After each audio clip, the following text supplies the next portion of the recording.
Good morning.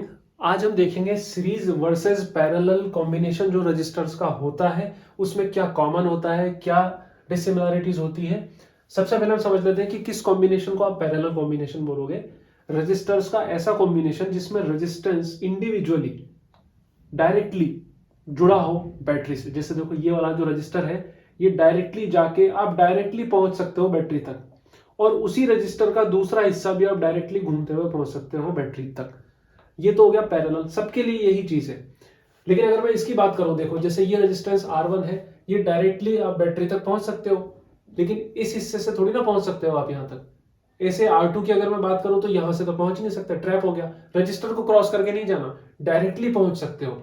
तो यहां directly पहुंचा जा सकता है, यहां इनडायरेक्टली पहुंचा जा सकता है। तो ऐसा कॉम्बिनेशन पैरेलल, ऐसा कॉम्बिनेशन सीरीज। अब होता क्या है कि जब आप ये कनेक्शन करते हो, बैटरी से जोड़ते हो, तो बैटरी से करंट निकलने लगती है। वो यहां भी निकलेगी, वो यहां भी निकलेगी। एक चीज जो दिमाग में रखना, जितनी करंट निकलेगी बैटरी से उतनी वापस बैटरी में आएगी। चाहे कॉम्बिनेशन कोई सा भी हो, करंट अगर आई निकली तो वापस आई ही आएगी। कंफ्यूज मत होना कि दोनों में करंट सेम है क्या, वो बना रहा हूं बस मैं एक जनरल रिजल्ट के लिए, दोनों में करंट अलग होगी। लेकिन जितनी करंट यहां से निकलेगी उतनी करंट वापस आएगी। तो रजिस्टर्स ने क्या किया, रजिस्टर्स ने उस करंट को जो बना रहे थे, जो चार्ज कैरियर्स थे, उनकी एनर्जी को लिया है बस। करंट को खत्म नहीं कर दिया है कि करंट तो खत्म ही नहीं हो रही। फिर रेजिस्टेंस ने क्या किया, कुछ नहीं किया, उन्होंने सिर्फ एनर्जी को कम किया है। जितनी करंट निकली उतनी आएगी, जितने चार्ज कैरियर्स निकले उतने वापस आएंगे। बस अपनी एनर्जी खत्म करके आएंगे। यहां तक क्लियर है। अब आप खुद सोचो कि रास्ता एक ही है, एक ही ब्रांच है सीरीज वाले में।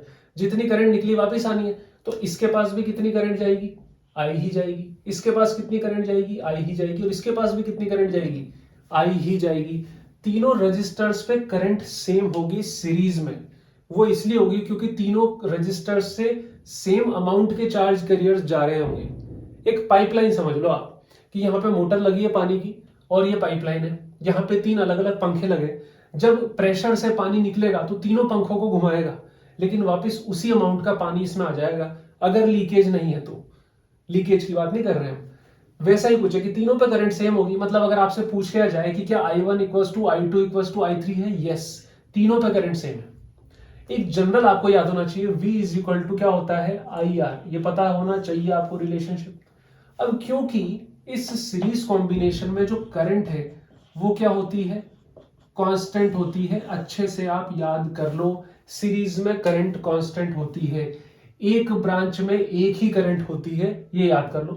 तो जब ये जो फॉर्मूला है V इक्वल्स टू IR में, जब I कांस्टेंट है तो V किसके हिसाब से चेंज होगा, सिर्फ रेजिस्टेंस के हिसाब से।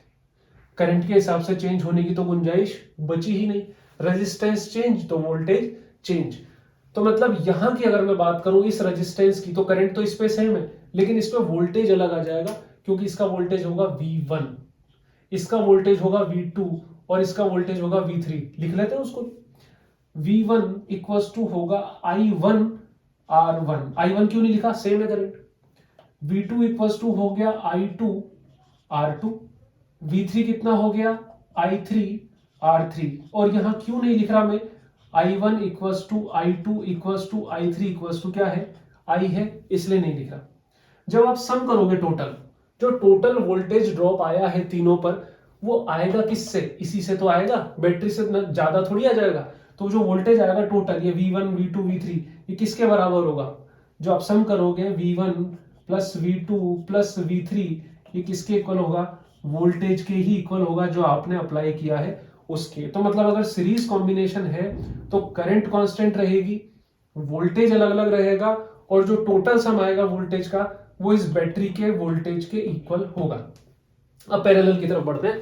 पैरेलल में क्या हुआ कि जब करंट यहां पे आई निकलेगी भी वापस आई, वो कोई इशू नहीं। अब करंट ने देखा कि या हम खुद ही तो होते हैं, जैसे तीन पैरेलल रोड्स हैं आपके पास में, आप कौन सी रोड पे जाना पसंद करोगे जिसपे भीड़ भाड़ सबसे कम है।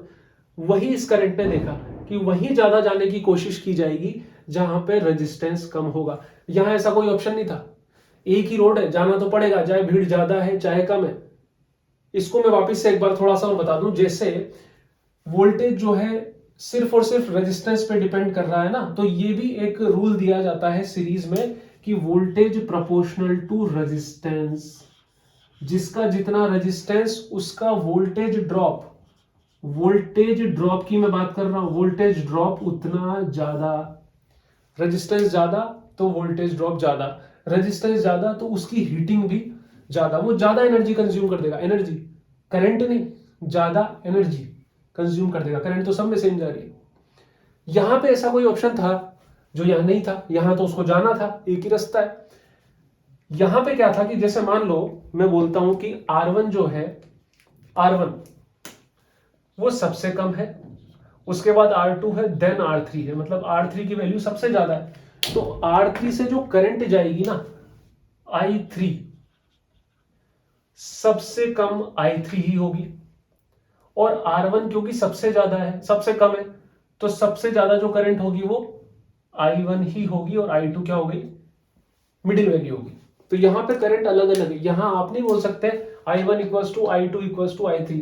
डेफिनेटली आपने कई सारे पैरेलल कॉम्बिनेशन के ऐसे क्वेश्चन किए होंगे जिसमें करंट सेम है, वो तभी हो सकती है जब तीनों रेजिस्टेंसेस भी क्या हो, सेम हो। ऐसे यहां पर वोल्टेज भी सेम हो सकता है जब तीनों रेजिस्टेंसेस क्या हो, सेम हो। हम एक जनरल बात कर रहे हैं, हमेशा थोड़ी ना आपको रेजिस्टेंस सेम मिलेंगे, रेजिस्टेंस सेम हो तो ये I तो ऑलरेडी सेम है, V1 equals to IR, V2 equals to IR, V3 equals to IR हो जाएगा, मतलब वोल्टेज भी सेम, पर वो स्पेशल केस है।